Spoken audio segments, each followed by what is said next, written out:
बिस्मिल्लाहिर्रहमानिर्रहीम। अस्सलाम वालेकुम वरहमतुल्लाहि वबरकातुहू। व्यूअर्स, थ्योरेटिकल मैकेनिक्स लेक्चर 7 में आज हम apparent and true accelerations define करेंगे। Theoretical mechanics book to follow and current lecture is useful for BS mathematics, BS physics, MSc mathematics, MSc physics, PPSC, FPSC, lecturer mathematics और PPSC और CSS mathematics के लिए भी ये lecture useful है। Apparent and true accelerations.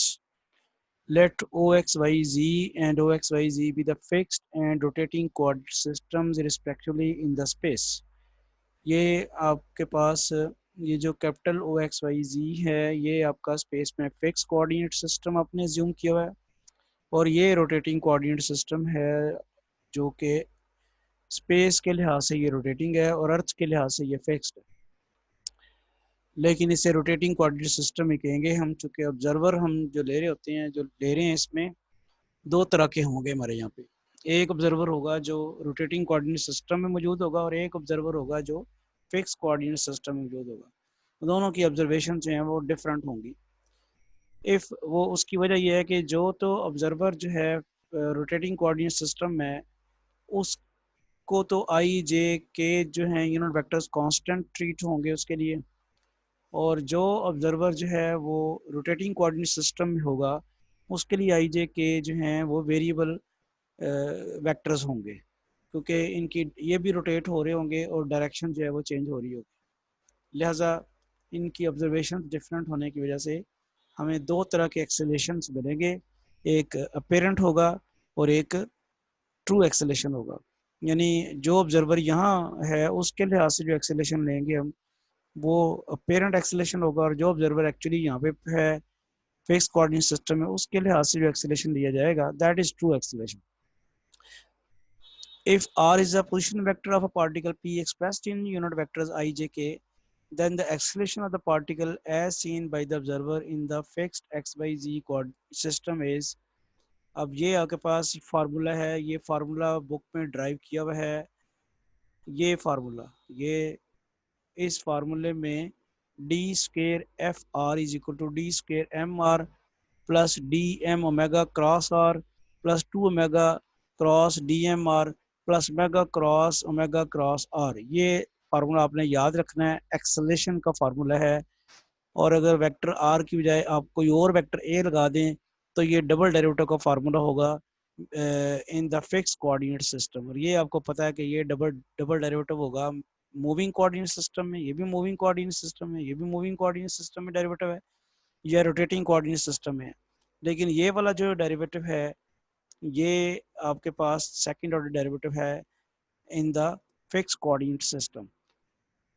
Anyhow, you have to keep this formula in mind: d square m r plus dm mega cross r plus 2 mega cross dm r plus mega cross r। ये second order derivative का formula है और आता ये भी rotating axis theorem से ही है।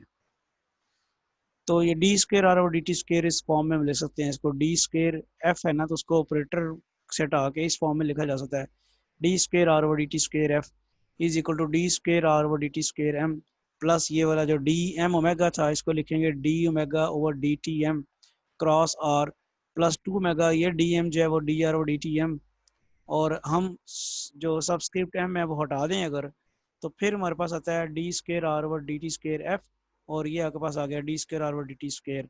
अब याद रखें कि जब आप आई जे के वेक्टर्स को कांस्टेंट तस्वर करते हैं तो जो आर का पोजीशन वेक्टर का second order derivative respect to time होता है वही एक्सेलरेशन होता है। तो ये इतना सा जो पोर्शन है ये आपको इसको आप कहेंगे अपेरेंट एक्सेलरेशन, और ट्रू एक्सेलरेशन जो है वो ये सारे का सारा जो है वो ट्रू एक्सेलरेशन होगा। ट्रू एक्सेलरेशन कौन सा होगा? ये सारे का सारा, ये वाला जो है डी स्क्वेयर आर और टी स्क्वेयर एफ, ये सारे का सारा ट्रू एक्सेलरेशन है। और वो जो ऊपर मैंने निशान लगाया है डी स्क्वेयर आर और डी टी स्क्वेयर, ये आपके पास apparent acceleration. Okay, let let we define it properly. इसको हमने इस फॉर्म में लिख लिया और हम भी अब कह रहे हैं वे डी स्क्वेयर आर और D T square d square x और D T square i plus d square y और D T square j plus d square z और D T square k is जिसको फॉर्म में इसी form में लिखा ना, हेयर डी स्क्र आर और d square m is equal to इसके बराबर जो है, इसको हम कहते हैं। ये देखें, ये हमने फाइंड कर लिया ना, डी स्क्र आर और डी टी स्क्र किस तरह होगा, यही होगा जो उसकी कोफिशिएंट्स की फॉर्म में जो होता है, कंपोनेंट्स की फॉर्म में। चूंकि पोजीशन वेक्टर आर जो है वो किस बराबर होता है, x i plus y j plus z k. तो डी स्क्र आर और डी टी स्क्र ऑब्वियसली डी स्क्र एक्स और डी टी स्क्र आई प्लस डी स्क्र वाई और डी टी स्क्र जे प्लस डी स्क्र जेड और डी टी स्क्र के बराबर बन जाएगा। ये बन गया एक्सेलरेशन, ठीक है। और यही होता है पेरेंट एक्सेलरेशन, और जो इसी को ही हम मूविंग कोऑर्डिनेट सिस्टम में कहते हैं। तो है डी स्क्र आर और D t square m is equal to d square r और डी टी स्क्र डी स्क्र एक्स और डी टी स्क्र आई प्लस डी स्क्र वाई और डी टी स्क्र जे प्लस डी स्क्र जेड और डी टी स्क्र k is called apparent acceleration of the particle. और ये जो पूरा है डी स्क्र आर और डी टी स्क्र एफ, ये सारे का सारा जो है is called the true acceleration of the particle. तो बात समझ आ गई है। अपेरेंट एक्सेलरेशन जो है वो सिंपल जो हम पहले करते रहे हैं, जिसमें सिंपल डबल डेरिवेटिव आ जाना विस्पेक्ट टू टी, और अगला पोर्शन सारा मिला के जब कहेंगे तो एक्चुअली ये ट्रू एक्सेलरेशन होगा, क्योंकि ये वो एक्सेलरेशन है जो observer fix coordinate system space में खड़ा है उसने ऑब्जर्व किया है, उसको साथ ओमेगा भी नजर आया। याद है ओमेगा क्या होगा, वो रोटेटिंग कोऑर्डिनेट सिस्टम की एंगुलर वेलोसिटी है।